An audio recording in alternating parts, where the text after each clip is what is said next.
आज हम एक ऐसे सनसनीखेज अपराध की बात करेंगे जिसने देश की रूह को एक बार फिर से झकझोर के रख दिया है। बात है मेहरौली हत्याकांड की, जहां आफ्ताब नाम का एक शख्स अपने ही साथ रहने वाली अपनी ही प्रेमिका श्रद्धा का बेरहमी से गला रेत कर हत्या कर देता है। उसके बाद उसके शरीर के 35 टुकड़े करता है, जिसे वो 18 दिन तक अपने घर की फ्रिज में रखता है और उसके बाद दिल्ली के मेहरौली इलाके में जंगल में अलग अलग जगह जाके उसे फेंक देता है। ये कहानी शुरू होती है 2019 से। 2019 वो वर्ष जिस दिन ये दोनों लोग आफ्ताब और श्रद्धा एक कॉल सेंटर में मिलते हैं। दोनों को प्यार हो जाता है और दोनों साथ रहने लगते हैं, पर फैमिली के आनाकानी की वजह से, क्योंकि दोनों अलग अलग धर्म विषय से संबंध रखते हैं, इसलिए परिवार वालों ने इसका विरोध करना शुरू किया। परिवार वालों के विरोध से बचने के लिए 2022 में इन्होंने यह फैसला लिया कि ये मुंबई से भाग जाएंगे और दिल्ली की ओर प्रस्थान करेंगे। मुंबई से भागकर ये पहले हिमाचल जाते हैं। हिमाचल में अलग अलग शहरों में घूमते हैं। करीब 15 से 20 दिन ये हिमाचल में व्यतीत करते हैं। इसमें कुछ दिन ये मनाली, कसौल, कुल्लू और धर्मशाला जैसी जगहों पर अपना समय व्यतीत करते हैं। हिमाचल में इनकी एक मुलाकात एक शख्स से होती है, जो शख्स इन्हें ये बताता है कि दिल्ली के छतरपुर इलाके में इनका एक फ्लैट है जो वो रेंट पर ले सकते हैं। बाद में ये पता लगता है कि उस शख्स के एक दोस्त है जिनका फ्लैट एक छतरपुर में था और वो फ्लैट यहाँ आके रेंट पे लेते हैं। बात है 12 मई 2022 की। ये वो दिन है जब ये दोनों दिल्ली आते हैं और उस फ्लैट में शिफ्ट होते हैं। फ्लैट में शिफ्ट होने के ठीक 5 दिन बाद श्रद्धा की बेरहमी से हत्या कर दी जाती है। 18 मई वो दिन था जिस रात को ये बताया जा रहा है कि श्रद्धा की हत्या पहले आफ्ताब ने गला रेत कर की। उसके बाद अगले दिन की सुबह होती है। अगले दिन की सुबह आफ्ताब अपने घर से निकलता है। अब जबकि वो हत्या कर चुका है तो अब उसके दिमाग में ये ख्याल चलने लगता है कि इस शव को कैसे छुपाया जाए। अगले दिन सुबह वो अपने घर से निकलता है। घर से निकलकर सबसे पास वाली मार्केट में जाता है। उस मार्केट में जाकर सबसे पहला काम जो ये करता है, ये एक फ्रिज खरीदता है। करीब 300 लीटर का फ्रिज जो 25,500 रुपए में इसने खरीदा, क्रेडिट कार्ड से पेमेंट करता है और वापस घर की ओर जाने लगता है। रास्ते में ही ये एक और दुकान पर रुकता है।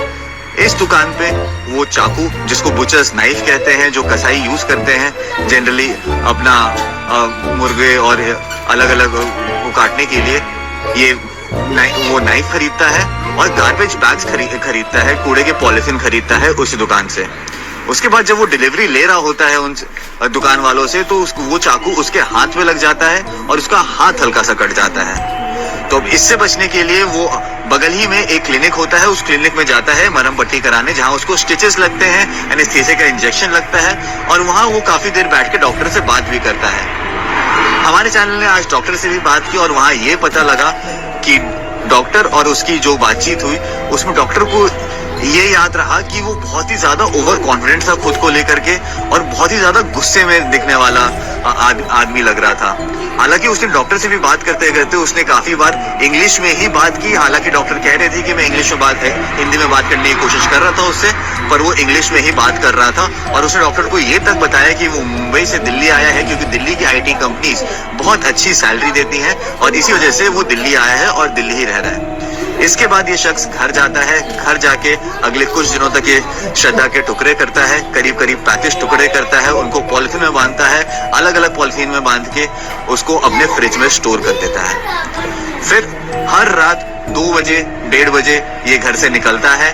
करीब अपने घर से 700 से 800 मीटर चलता है और उतनी ही देर में मेहरौली का जंगल आ जाता है और उसी जंगल में जाकर के ये डेली 2 से 3 टुकड़े अलग अलग जगह पर फेंक देता है। सबसे दिलचस्प बात यह है कि मारने के बाद भी ये उसके परिवार वालों से, उसके दोस्तों से फेसबुक, ट्विटर और इंस्टाग्राम के जरिए कॉन्टिन्यूसली बात करते रहता है ताकि किसी को शक ना हो कि श्रद्धा की अब हत्या हो गई है और श्रद्धा अब उनके बीच में नहीं है। बात आती है जून में, जब फाइनली श्रद्धा के पेरेंट्स को ये रियलाइज होता है कि बहुत दिनों से उनकी बेटी से उनकी फोन पर बात नहीं हुई है, तो वो एक कंप्लेन फाइल कराने जाते हैं क्योंकि आफ्ताब उनसे बात करने के लिए राजी नहीं था। आफ्ताब से उनको काफी आपत्ति भी थी और आफ्ताब से वो डायरेक्टली बात भी नहीं करते थे। तो उसकी फैमिली वसाई जाती है। वसाई पुलिस थाने में कंप्लेन कंप्लेंट में ये कहती है कि उनकी बेटी मिसिंग है। बात आ गई जून में। अब उसके बाद मुंबई पुलिस, वसाई पुलिस तफ्तीश शुरू करती है और दिल्ली पुलिस से कांटेक्ट करती है इसको लेकर के। कांटेक्ट करने के बाद, दिल्ली पुलिस से कांटेक्ट में आने के बाद ये पता लगता है कि आफ्ताब नाम का एक शख्स यहाँ रहता तो है, बट जिस फ्लैट में वो रह रहा था, जब दिल्ली पुलिस वहां पहुंचती है तो पता लगता है कि वहां ताला लगा हुआ है। अब दिल्ली पुलिस को और शक और गहरा होता है और उन्हें जियो लोकेशन टैग करके आफ्ताब को फाइनली 8 नवंबर को गिरफ्तार किया जाता है। जबकि उसके परिवार वाले, जब एफआईआर ट्रांसफर हो गई वसाई से दिल्ली में, तब उसके परिवार वाले दिल्ली आते हैं और तब दिल्ली पुलिस की तफ्तीश शुरू होती है और तब जाके दिल्ली पुलिस उसको गिरफ्तार करती है 8 नवंबर को। 8 नवंबर को भी ये बताया जा रहा है कि जब दिल्ली पुलिस ने पहले उसको बुलाया तो वो आने में आनाकानी कर रहा था, इसलिए दिल्ली पुलिस ने उसके मोबाइल फोन से उसका लोकेशन ट्रेस किया और उसको जाके पकड़ लिया। 8 नवंबर से आज तक, जो कि 15 नवंबर है, उससे हर रोज तफ्तीश चल रही है। अगले 3 दिन बचे हैं जब उसकी पुलिस कस्टडी और पुलिस के पास है। और इस तफ्तीश में ये पता लगा है कि जो मिसिंग कंप्लेन थी उसको पुलिस ने किडनैपिंग की कंप्लेन में तब्दील कर दिया है। हालांकि पुलिस के पास अभी भी कोई सबूत नहीं है, ऐसा सबूत नहीं आया है जो कोर्ट में जाकर ये प्रूव कर पाए कि आफ्ताब ने ही श्रद्धा का कत्ल किया था। हालांकि पुलिस के सामने आफ्ताब ये बात मान चुका है कि उसने श्रद्धा का कत्ल किया, पहले गला रेता, उसके बाद जब उसे लगा कि अब बॉडी को डिस्पोज कैसे किया जाए, तब उसने जाके केमिकल्स का यूज किया और चाकू और आरी से उसके 35 टुकड़े किए और जाके जंगल में फेंक दिया। अभी ये पूरी तफ्तीश जारी है। पुलिस को अब ये देखना, पुलिस के ऊपर अब ये जिम्मेवारी है कि जल्दी से जल्दी ये जो भी बात आफ्ताब कह रहा है इसको जल्दी से जल्दी कोरैबोरेट किया जाए, इसको जल्दी से जल्दी प्रूफ किया जाए तथ्यों के साथ, ताकि जब ये केस, जब पुलिस चार्जशीट फाइल करे कोर्ट में, तब डिफेंस के पास कोई ऐसी बात ना हो जिससे उन्हें ये लगे जिससे कोर्ट को ये लगे कि एविडेंस पूरे नहीं है और इसलिए उसको छोड़ देना चाहिए। इतना बड़ा हादसा हो जाता है। सबसे दिलचस्प बात यह है कि ना ही पड़ोसी को पता लगता है, ना ही आसपास रहने वालों को पता लगता है। वो जब भी घर में रहता है, वो ऑफिस जाता है, शाम को घर आता है, जोमेटो से खाना मंगवाता है और उसके बाद सो जाता है। ये उसकी दिनचर्या रहती थी, जैसा कि उसके पड़ोसियों ने हमें बताया। और एक पुलिस की तरफ से एक और बहुत इंटरेस्टिंग बात सामने आई है कि वो dating apps, online dating apps का उपयोग कर रहा था उस टाइम पे जब उसकी पूर्व प्रेमिका श्रद्धा की लाश के टुकड़े उसके फ्रिज में पड़े थे। वो डेटिंग ऐप्स में जाता था, लड़कियों से बात करता था और लड़कियों को घर लेकर आता था उस टाइम पे जब उसकी पूर्व प्रेमिका के शरीर के टुकड़े उसके फ्रिज में पड़े ही हुए थे।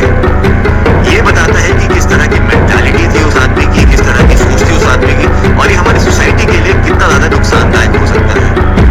अब दिल्ली पुलिस के पास ये अगला चैलेंज ये है कि वो मेक श्योर करे कि जल्दी से जल्दी आफ्ताब को कड़ी से कड़ी सजा हो। और एक